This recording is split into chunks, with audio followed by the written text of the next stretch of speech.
송년회 시즌이 시작됐습니다. 시청자 여러분도 벌써 여러 일정 잡으신 분들 많으실 텐데요. 음주운전자와 교통경찰의 숨바꼭질도 본격적으로 시작됩니다.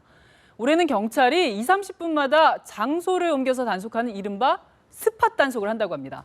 술 드신 분들은 운전대 아예 안 잡으시는 게 좋겠습니다. 이승국 기자의 보도입니다.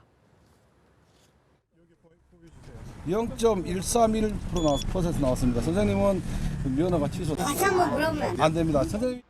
연말 불시 음주 단속에 곳곳에서 승강이가 벌어집니다. 아니 지금 불었잖아요.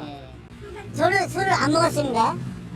각종 모임 등이 많은 12월은 휴가철인 7월과 함께 한 해 가운데 음주 교통사고가 가장 많이 발생하는 시기입니다.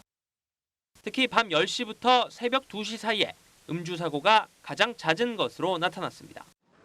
이번 달부터 2달간 음주운전 특별 단속에 나선 경찰은 20-30분마다 장소를 옮겨가는 이른바 이동식 스팟 단속을 벌일 계획이라고 밝혔습니다. 연합뉴스TV 이승국입니다.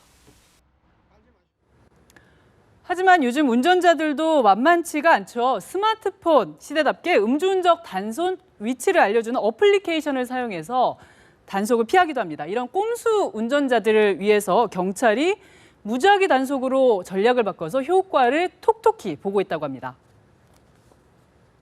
음주 교통사고를 예방하기 위해서 스팟, 이동식 음주 단속을 30분에 한 번씩 옮겨 다니면서 실시하니까 매우 효과가 큽니다.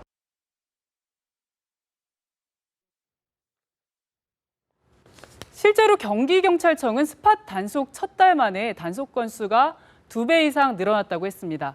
음주운전 단속은 물론 밤에는 물론이고 낮에도 합니다. 반주 삼아 한 잔 괜찮겠지라고 생각하시겠지만 최근 3년간 낮술 운전에 적발된 사람이 최근 3년간에 37,000여 명, 하루 평균 38명이나 됐습니다.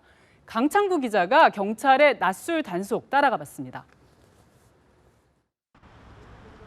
경찰이 길을 막고 음주 단속을 시작합니다. 일방통행길이어서 달리 피할 수도 없습니다. 단속을 시작한 지 10여 분, 결국 음주운전자가 적발됩니다. 도로교통법 위반으로 현행법 체포입니다. 끊임할 수 있고 변명의 기회가 있습니다. 경기지방경찰청은 야간에만 하던 기존 방식과 달리 대낮에 20-30분 단위로 장소를 옮겨 다니며 스팟 단속을 펼치고 있습니다. 낮에도 술 먹는 사람이 많으니까는 수시로 하는 것도 그다지 나쁘지 같진 않아요. 음주 단속에 걸리면 차분하게 절차를 따라야 합니다. 돌발 행동을 했다가는 더 큰 사고로 이어질 수가 있습니다. 차근호 기자가 소개합니다. 부산 광안대교 한가운데 가드레일을 들이받고 멈춰선 투스카니 차량이 보입니다. 경찰관이 20대 운전자 손모 씨에게 음주 측정을 하자 손 씨는 경찰관을 뿌리치고 다리 아래로 몸을 던집니다. 잡고 있던 여경의 손가락을 부러뜨릴 정도로 강하게 뿌리친 뒤 4명의 경찰관이 말릴 새도 없이 순식간에 뛰어내렸습니다. 술 냄새가 좀 나고 차는 사고 나 있는 그런 상태이기 때문에 이제 음주 측정을 하게 되었습니다. 그래서 한 명은 음주 측정기에 대한 준비를 하고 있을 때 갑자기 다행히 해당 남성은 강이 아니라 다리 하판 쪽에 떨어져서 팔과 다리만 부러지고 목숨은 건졌습니다. 음주운전은 죄 없는 남의 생명도 해칠 수 있는 범죄 행위입니다. 술을 입에 대면 아예 운전대를 잡지 않는 원칙 기억하시길 바랍니다.